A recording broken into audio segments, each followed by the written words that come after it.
Big boss Malayalam season 7 മത്സരാർത്ഥികളിൽ ഏറ്റവും ജനപിന്തുണയുള്ള താരമാണ് അനുമോൾ. അനു സംസാരിച്ചില്ലെങ്കിൽ അന്ന് എപ്പിസോഡിൽ കണ്ടന്റില്ലെന്ന് അനുവിനെ വിമർശിക്കുന്നവർ പോലും സമ്മതിക്കുന്ന കാര്യമാണ്. ടോപ്പ് 5 എത്താൻ സാധ്യതയുള്ള മത്സരാർത്ഥിയായും അനുമോളുടെ പേജുകൾ ബിഗ് ബോസ് പ്രേക്ഷകർ പറയാറുണ്ട്. അതേസമയം ജിസേൽ ആര്യൻ സൗഹൃദത്തെക്കുറിച്ച് അനു ഉയർത്തിയ ആരോപണം ചെറിയ രീതിയിൽ അനുവിന് നെഗറ്റീവ് ഇമേജ് നൽകിയിട്ടുണ്ട്.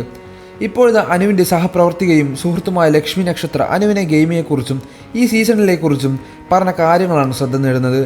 അനുവിനെക്കുറിച്ച് ഓർക്കുമ്പോൾ അഭിമാനമെന്നും ലക്ഷ്മി പറയുന്നു. അനു ശരിക്കും നമ്മളെ ഞെട്ടിച്ചുകൊണ്ടിരിക്കുകയാണ്.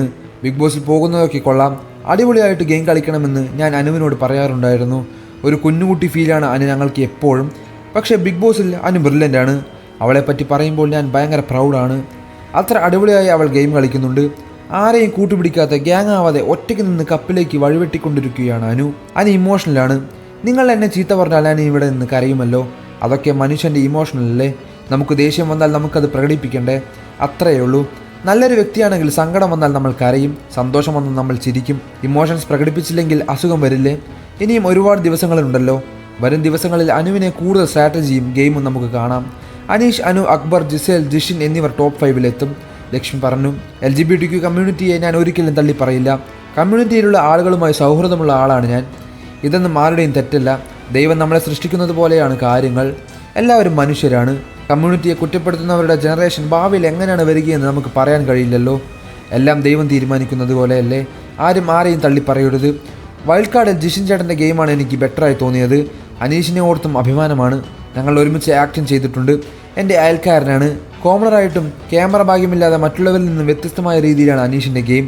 പിന്നെ ലാലേട്ടനെ പോലെ ഒരു ലെജൻഡ് വന്ന് സംസാരിക്കുമ്പോൾ മത്സരാർത്ഥികളിൽ ചിലർക്ക് കുറച്ചുകൂടി ബഹുമാനം കൊടുത്ത് പെരുമാറണമെന്ന അഭിപ്രായമുണ്ട്. അറിവില്ലായ്മയായിരിക്കാം. പക്ഷേ ലാലേട്ടനോടൊക്കെ മര്യാദയോടെ സംസാരിക്കണ്ടേ. തെറ്റുണ്ടെങ്കിൽ പല മത്സരാർത്ഥികളും അദ്ദേഹത്തോട് വാദിക്കുന്നത് കണ്ടു.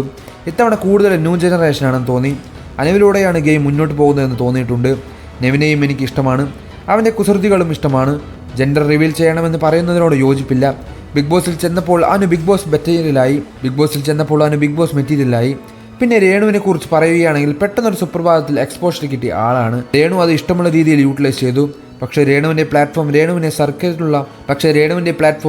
സർക്കിളിലുള്ള പെർഫോമൻസും കാര്യങ്ങളുമാണ്. അതുകൊണ്ട് തന്നെ അത്രയേറെ ക്യാമറ കണ്ടപ്പോഴും ട്രോമ വന്നപ്പോഴും വീട്ടിലേക്ക് തിരികെ പോകണമെന്ന് തോന്നിക്കാണും. ആദ്യമുണ്ടായിരുന്ന രേണുവിൽ നിന്നും ബിഗ് ബോസ് വരെ എത്തിയില്ലേ എന്നും ലക്ഷ്മി കൂട്ടിച്ചേർത്തു. കൂടുതൽ വാർത്തകളും വിശേഷങ്ങളും അറിയാൻ ഈ വീഡിയോ ലൈക്ക് ചെയ്ത് ചാനൽ സബ്സ്ക്രൈബ് ചെയ്ത് സപ്പോർട്ട് ചെയ്യുക.